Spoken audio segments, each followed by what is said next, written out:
The want to be first. It was one of the core driving factors that many of history's best explorers had before they set out on their expeditions. Magellan wanted to be the first man to circumnavigate the globe, until he was ripped apart and eaten by cannibals in the Pacific. Everybody remembers Charles Lindbergh for being the first man to fly across the Atlantic Ocean, and they conveniently forget his opinions and politics during the Second World War. Sir Edmund Hillary was the first man to climb Mount Everest, and was the namesake of Hillary Clinton, even though he climbed the mountain 3 years after she was born. Anyways, there's a reason everyone remembers Neil Armstrong and Buzz Aldrin for being the first men on the moon, and also that third guy who had to stay on the lunar module. I don't even know his name off the top of my head. Being first means something. It means you forever have etched your name in history as the proud go-getter who trailed past every single human being that has ever been born and were the first person to do something. In the year of 2025, it may seem that all of the firsts have been accomplished. Born too late to explore the world. Born too early to explore the stars. Born just in time to deploy to the Middle East. But there's one man who is chasing, yes, literally chasing, one of the last firsts in history. Today we're talking about Karl Bushby, the man making like a stop-motion Rankin Bass character by putting one foot in front of the other and walking right out that door into becoming history's first man to walk across the globe. Hello, I'm Crate13, and let's step right into this one. Our walking trail tale begins on the 30th of March, 1969. Nice. In the city of Hull, England, in the United Kingdom. Not much is publicly known about Karl's early childhood until we get to the age of 16. This is when he enlisted as a paratrooper in the 3rd Battalion of the Parachute Regiment, where he worked alongside with British Special Forces in a support role for 11 years. After retiring from the armed forces at the ripe old age of 27, Karl, like many retirees, began to get an itch for adventure. After years of planning and training, Karl would set off on his great journey that he would title the Goliath Expedition. The goal? To walk an unbroken path across the entire globe, from the tip of South America all the way back to his town of Hull, England, by only using the locomotion of his own body. Karl would travel down to the southern tip of South America to the city of Punta Arenas, which is the largest city past the 46th parallel. He originally planned the 36,000-mile trip would take him only 8 years to complete, with his projected arrival time being in the year 2006. This would come out to walking 4,500 miles a year, 375 miles a month, 86.5 miles a week, and 12.33 miles a day. I consider myself a fairly active person, and I feel tired myself if I move over 8 miles a day. Karl definitely was planning on getting his steps in, as he would be logging 26,000 steps a day on average at this pace, or 72,032,000 for the entire journey. To put that in perspective, that's enough steps to wear through 30 pairs of tennis shoes, or to circumnavigate the globe at the equator 3 times. But you know how we call a really long journey that gets extended by multiple delays and disasters an odyssey, named after the Greek hero Odysseus? Well, Karl ends up going on a bit of an odyssey himself. Funny enough, Odysseus was lost for 20 years. Karl has been walking for 27. What was considered Greek epic levels of long has been beaten by almost half by Karl. Bushby began his trek on November 1st, 1998, and by all metrics was making an excellent pace to begin. By the same time next year, Karl had walked the entire length of Chile and was already entering into Peru. Chile is no cupcake course. The Andes Mountains stretch the entire length of the nation, and dry winds characterize the entire place, making it not the best place to be going on an extended walk. However, what Karl would be up against next would be possibly the hardest part of the entire journey, according to himself. Karl would push through South America, hacking through the Amazon jungle with difficulty but relative ease, until he reached the tip of South America, reaching the Isthmus of Panama. Before him lied the Darien Gap, a 60-mile stretch of some of the most dangerous and underdeveloped land in the entire world. It's full of nothing but mud, dangerous fauna, and even more dangerous people. The Darien Gap is one of the most heavily drug and human trafficked areas of land in the world, full of very unsavory characters, as drug and human traffickers tend to be. I imagine not a lot of honor roll students end up doing that as their profession. The land is so underdeveloped that not a single road runs through the entire stretch of land. There's not a road that connects Panama and Colombia together. It actually is the only section of land that actually keeps the Pan American Highway from being, well, Pan American. Karl took a massive blow to his pace here, as he was having to dodge jaguars and cartel members, having to move carefully at night to avoid detection. A single wrong step here could have meant certain death at any point for Karl. After hacking his way through the Darien Gap, he finally saw the light of Mexico, and then later the United States, crossing the southern border on April 29, 2002, walking a total of 9,966 miles thus far. From here, Karl would push through the deserts of the Southwest, north into the wilderness of Canada. But great, I can hear you asking. How are you just going to gloss over his time in America? It's where I live, more than likely based on my YouTube demographics. Don't worry, dear viewer. We'll come back to that. Or should I say, Karl will come back to that. In February of 2003, Karl walked into the northern icy hellscape known as Canada, where it is now illegal to take a walk in the woods. So, thankfully, Karl has already walked through Canada, or he would have faced up to $20,000 in fines. Canada is a totalitarian state. Anyways, Karl walked through British Columbia and the Yukon Territory fairly quickly, re-entering the United States and Alaska in 2004. After 2 years of trudging through ice and mud in the last frontier, Karl had reached the end. He had walked the entire length of the Americas and stared out at a vast icy sea. It was here he had to put his trip on pause, as the next great hurdle of his trip was before him, the Bering Strait. The waters were too frigid and dangerous to swim across, so Karl had to stay in Alaska and wait for the perfect storm to come. He needed enough ocean water to freeze over so he could walk across it. He would take a 14-day, 150-mile detour north through the Arctic Circle to walk, sludge, and partially swim through the Arctic Ocean to get into Asia. And then he did it. After accomplishing this incredible feat of entering Asia through the Bering Strait like some reverse Native American, Karl was greeted by a group of very excited Russians who ran up to embrace this brave trailblazer and explorer, as they were Russian border patrol agents and they were coming to arrest him. Seems like they were probably fun guys. Turns out it's illegal to cross into Russia that way. See, to me, this is where the story gets really crazy. With 19,000 miles behind him, Karl figured it would take him till 2012 to reach Hull, England. He was f***ing off. Everyone's first guess at what the biggest challenge would have been for Karl before he began his trip would have likely been the Bering Strait, having to go across it like some Neolithic David Goggins. But no, the real obstacle that bogged down Karl for 11 years was government bureaucracy. Yes, this man crossed an entire Arctic Ocean, 2 continents, in 2 weeks, and government red tape held him up for 11 years. You don't hate your government enough. Bushby was held up for 2 months in Russian court while an appellate court reviewed his case.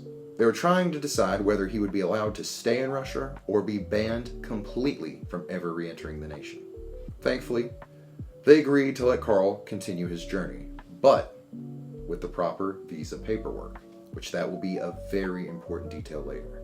Okay, but also I was blown away by apparently how fast the Russian appellate court process is. Like, if you did that here in America, that would take years. I mean, granted, I've never been through an appellate court, but based off of everything I understand about our legal system, if you apply for some kind of appeal, it's going to take years for it to get heard, which is criminal in and of itself. But the fact that the Russians are outdoing us in that is sad, but I mean, hey, good for them. It's not like they got much going for them right now anyways.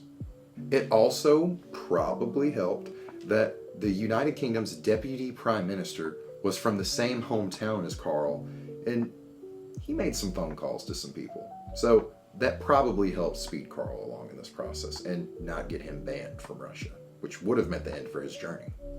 So, after a year of waiting, in March of 2007, the Russian government granted Bushby a visa. However, the catch was he could only stay in the nation for every 90 out of 180 days in the country. This was due to the land he was needing to walk through being a very sensitive military area. It's where they keep their nukes. So, they didn't really like the whole idea of this British guy just walking around there. Fair. So, Karl would have to walk for 3 months, then go back to America, wait another 3 months, apply for another visa, then come back to Russia, walk for 3 months, go back to America for 3 months, get another visa, and repeat this process.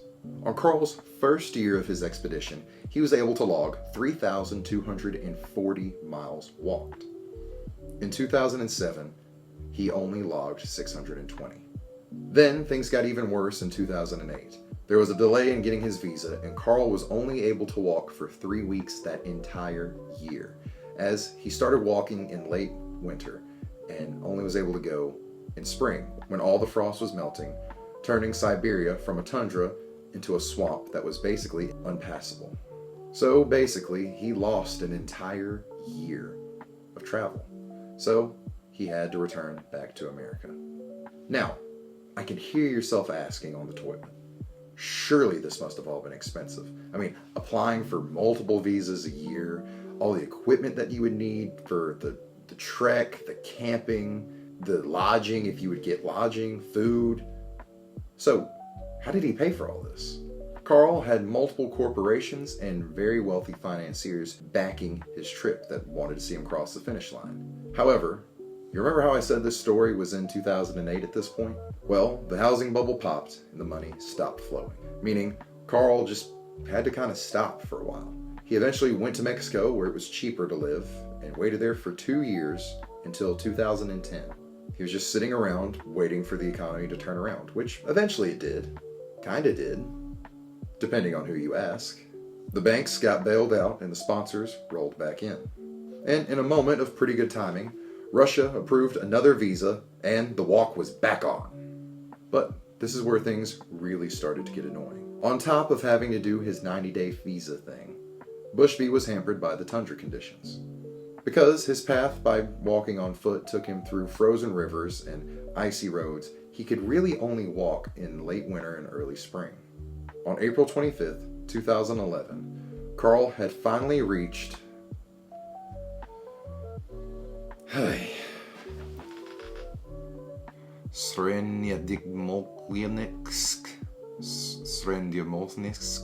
Smoldisk, that's what we're going to call it. He reached Smoldisk and thus completed his leg for 2011. Beginning in 2012, Karl only had to go another 560 miles before he would have reached walkable roads, which would have meant his only limitation would have been the Russian visa rule. But sadly, on April 12, 2012, Russian authorities denied his visa. They then banned Karl from re-entering Russia for 5 years in March of 2013 due to an illegal border crossing the year previously. But Karl wasn't going to take this lying down. Or standing. Okay, so this is part of the story where I actually think Karl went a little over the top. Okay, look, and you can't tell me Karl isn't an over-the-top kind of guy, but you'll see what I mean in a second. Upon learning of his 5-year ban, Karl did the only logical thing anyone in his position would do. He flew down to LA and then proceeded to walk the entire length of the continental United States, all the way to Washington, D.C., walked right into the Russian embassy and demanded a visa. And you want to know what? The Russians just kind of respected the hell out of that and said, all right, you know what? Here's a personal invitation from the Russian government to come to Russia. He could have just flown there. Me personally, I wouldn't have counted that as breaking the rules, but Karl had to follow his rules. So he just walked the length of the entire United States to ask for a visa. Not even ask, demand for a visa.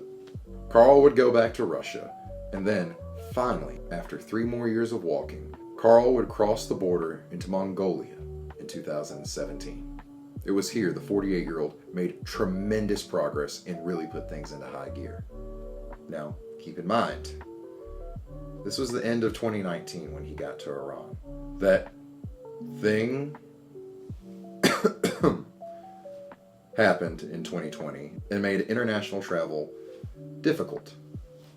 After waiting around in Turkmenistan, probably by that burning hellhole for 2 years, that thing started to die down and international travel began to slowly come about again. By this point globally, border regulations were being eased, and in some places they were being eased a bit too much. Of course, I'm referring to the Russian invasion of Ukraine in February of 2022. So, Bushby, being a British citizen and former military man, couldn't enter Russia for obvious reasons, and he couldn't enter Iran because they still weren't over the whole Operation Nimrod thing. So, Bushby was stuck between a Russian rock and Iranian hardass. So he sat and made plans. However, it was at this point all hope seemed lost. Until Karl remembered his third option, the Caspian Sea. Bushby made his preparations, and in August of 2024, Karl began to swim across the Caspian Sea from Kazakhstan to Azerbaijan over the period of 40 days. He would swim for 3 3-hour shifts a day, where a team of professionals would sail beside him in a boat towing behind them a raft. Here on this raft, he would rest, eat, and sleep in between his swim shifts. By September of 2024, Karl had reached the shores of Azerbaijan and became the first man in history to swim across the Caspian Sea. And at the time of writing this video, Karl had just walked the lengths of Turkey, entering Europe through Istanbul, Constantinople, and had walked from Turkey into Bulgaria, officially entering Europe. Karl Bushby is expected to arrive back to his hometown of Hull, England, sometime in early 2026. Now, will he finally arrive on schedule, or will another global catastrophe happen that will stall him? Who knows? I only know of 3 certains in this life: death, taxes, and Karl Bushby will march on. When I came up with the whole idea of this YouTube channel, this actually was the first video I had an idea of talking about. I had saw like an Instagram post just mentioning this guy, and when I tried to do research on him, I was blown away that no one was talking about this. Karl Bushby is doing something that no human being has ever done before, and that's something rare to see as someone who was born in the 2000s. So, just seeing the drive, grit, and determination one man has to devote his life to something like this, because Karl started walking in his 20s. He's now well into his 50s. He gave up having a normal family life to do this. This is his life's work. And to actively see a man complete it, especially something he's been doing since before I was alive, and, you know, God willing, he will finish it here soon in the next couple of months. I'm rooting for this guy, and I'm excited to see what he does. Just like I'm excited to see what all of you guys do. So, here's the point in the video where I thank you for your time and attention. And if you enjoy hearing about stories like Karl, then give me a like, subscribe to my channel, share with a friend. I hope you enjoy whatever food you've decided to sit down and eat while watching this video, or whatever poop you've decided to poop. I'm Crate13, and have a fantastic rest of your day.